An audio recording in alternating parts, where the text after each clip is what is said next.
AP CM Chandrababu Naidu నోట్ల నుంచి అప్పుడప్పుడు నిజాలు బయటికి తన్నుకొని గుద్దుకొని వస్తుంటాయి. ఆ నిజాలు చెవులకు చేరే వరకు మనసు పులికించినట్టు అవుతుంది. ఎన్నేళ్లకు నిజాన్ని నిర్భయంగా చెప్పిండు చంద్రబాబు సారు అనిపిస్తుంది. ఇంతకు ఏం చెప్పిండు అంటారా? అంత మంచి నిజం మేము చెప్పుడు కాదు, బాబు సార్ పవిత్రమైన నోటి నుంచి ఇంటేనే బాగుంటది. ఇనుండ్రి.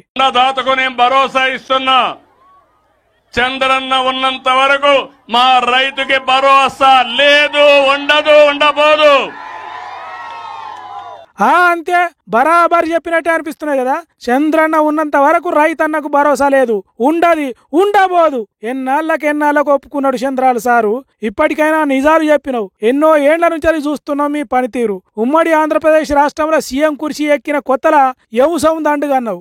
ఆత్మహత్య చేసుకున్న రైతు కుటుంబాన్ని ఆదుకునేదానికి పైసలు ఇవ్వాలి అంటే సర్కార్ అట్లా చేస్తే ఇంకింత ఎక్కువ మంది రైతులు పైసల కోసమే చచ్చిపోతారన్నావు. కరెంటు ఛార్జీలు పెంచినని ఉద్యమం చేస్తే రైతులను పిట్టలు కాల్చినట్టు కాల్చినవు. అంతే సారు, మీరు చెప్పిందే రైటు. చంద్రన్న ఉన్నంత వరకు రైతన్నకు భరోసా లేదు, ఉండది, ఉండబోదు. ఉంటదన్న నమ్మకం ఏపీ ప్రజలకు ఎవరకు లేదట. ప్రకాశం జిల్లా దర్శి మండలం తూర్పు వీరాయపాలెం అనే ఊరిలో అన్నదాత సుఖీభవ అనే కొత్త కార్యాన్ని సురువు చేసిండు చంద్రబాబు సారు. అప్పుడు మాట్లాడుకుంటా రైతన్నకు భరోసా లేదు, ఉండది, ఉండబోదు అన్నాడు. మరి అక్కడికి వచ్చిన తెలుగు తమ్ముళ్ళైనా తప్పు అని చెప్పాలి కదా. భరోసా ఉండదు అనగానే మంచి పని చేస్తున్నాడు మా నాయకుడు అన్నట్టు కేకలు, పిడబొబ్బలు, సప్పట్లు, ఈలలు కొట్టిండ్రు.